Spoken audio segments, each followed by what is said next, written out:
Hello, everyone, and welcome back to another episode of the Influence Economy. I'm your host, Shayna Davis. I'm glad you're here. We're doing a solo episode today, and I'd love if you would do me a favor before we get started.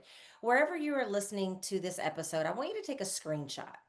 With that screenshot, I want you to post it on your social media. Tag us here at Shayna Rattler Davis. And then I just want to hear your biggest aha moment or your biggest takeaway from this episode. And if you haven't heard me say this before, the reason why I do that is because, in my opinion, I just feel like far too many women are living beneath their profit potential. And everyone doesn't know where to start. And so, the more times that these episodes are shared, the more people that will be exposed to all of the shifts that will be required in order for them to own their influence. So, thank you in advance for being willing to share. All right, let's get to what I think is going to be a game changing interview. We're going to be talking about how you really go from this infamous visibility that everyone is telling us that we need, and I do believe we need it, into something that is even more impactful and influential. So, if I were to guess, I think I could probably bet that you've done all of the right things. I'm air quoting if you're not watching the video. You've probably built a brand, grown a platform. You may have even launched a podcast. You're probably having endless content on Substack and social media, and goodness knows what else will be available by the time you may hear this episode. But the reality is that you're visible. You're respected. People probably even know your name. But behind the scenes, you're still wondering why the money, the momentum, and the real opportunities aren't flowing the way that they should. If you've ever thought, I have the influence, but I'm just not earning at the level that I should be, then this episode is for you because today I am going to be breaking down the exact framework that I use to turn visibility into not just profitability, but legacy. This is the influence impact method that I created. So let's get into it. So many brilliant women that I meet every day, that are my clients, that are my colleagues, people that I meet at events, on airplanes, they're stuck on what I call the visibility treadmill. Like you're posting, podcasting, showing up, and getting seen, but being seen is not the same as being sought after. Visibility is not the finish line, it's the starting point.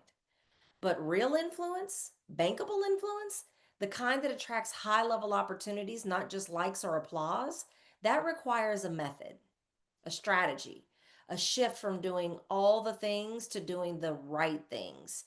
And that's where the influence impact method comes in.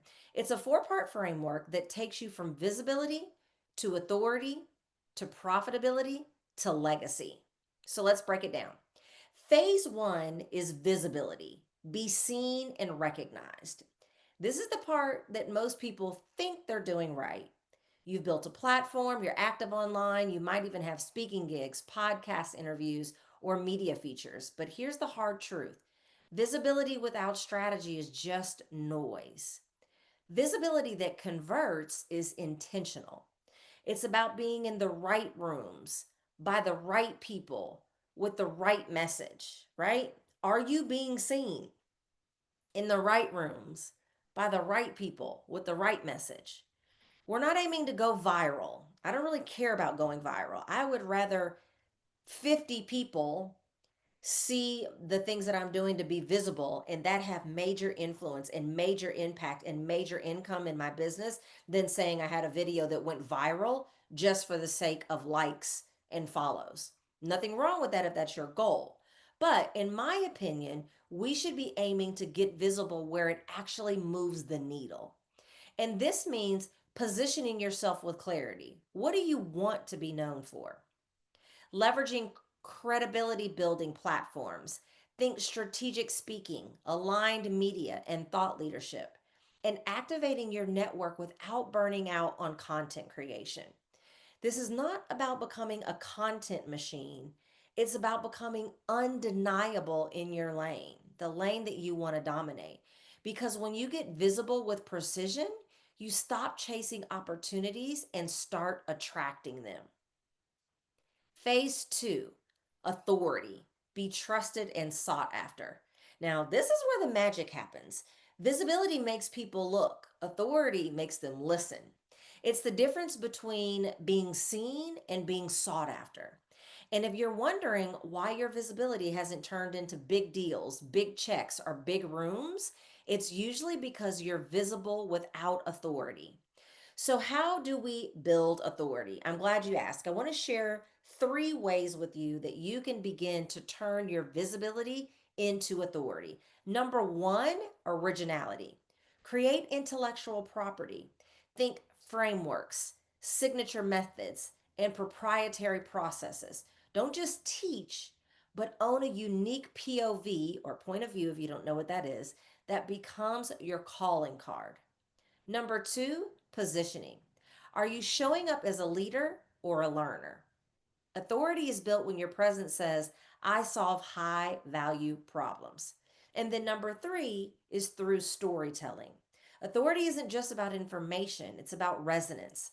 And strategic storytelling makes your ideas stick and your brand unforgettable. Authority is what makes decision makers say, we need her. It's what moves you from being just another expert to being the only choice. Phase three, profitability. This is where we make money moves. So now that you're visible and respected, it's time to monetize. And let me be clear, in my opinion, influence without income is exhausting. You didn't build all of this to be popular, you built it to be paid. Profitability is where we turn your authority into assets, and that could mean premium offers that align with your expertise, corporate contracts that pay five and six figures per engagement, brand sponsorships, paid speaking, media deals, and it can also mean equity partnerships or licensing your intellectual property. But it's not about selling more, it's about selling smarter. Profitability requires pricing that reflects your value. It requires offers that solve problems at the level you want to be paid. And it requires the confidence to ask for what you deserve and walk away from anything that undervalues you. This is where women shift from hustle, which I hate, to high value, from being booked out to being brought in, from trading time to building wealth. And then that brings us to phase four, legacy. Here is where you create lasting impact. Profit is the reward, but legacy, that's the reason. Legacy is when your influence outlasts you, when your work shapes industries, shifts conversations, and supports others long after you log off. Legacy means you're not just earning, you're elevating. This could look like mentoring the next generation, creating systems that run without you, launching philanthropic initiatives, writing the book, owning the stage, starting the movement. Legacy is where purpose meets power. And here's what most people miss: legacy isn't something you build later, it's something you architect now through the choices you make today. Your content, your collaborations, your conversations, they all echo. And when you've mastered visibility, authority, and profitability, legacy becomes inevitable. So let me ask you, where are you in this process? Are you still trying to be seen but not taken seriously? Are you being respected but not yet bankable? Are you profitable but craving something even more lasting? Wherever you are, there is a next step. And the influence impact method gives you the roadmap. Let me tell you something that I know for sure. The women who win in this next era, they're not going to be the loudest, they're going to be the most leveraged. They're not hustling for visibility, they're positioned for power. They're not chasing likes, they're chasing checks. And they're building businesses that support their lifestyle, not just their LinkedIn. So I want you to remember this: influence is your most powerful currency, but it's only valuable when you know how to spend it. The influence impact method is your blueprint to earn more, impact deeper, and build something that actually feels like yours, not just now, but forever. If this episode stirred something in you, a knowing that you're meant for more, a fire to finally make your influence pay you back, then here's your only job: act like it. Stop waiting, start architecting. This is your moment. Let's turn your platform into profit. your voice into value, and your influence into legacy. Thank you for listening to the Influence Economy. Until next time, stay bankable and stay bold. I hope that you will share this episode with all of the women that you know and that you will go back and listen to future and previous episodes as well. Everyone, have a great day. Bye bye.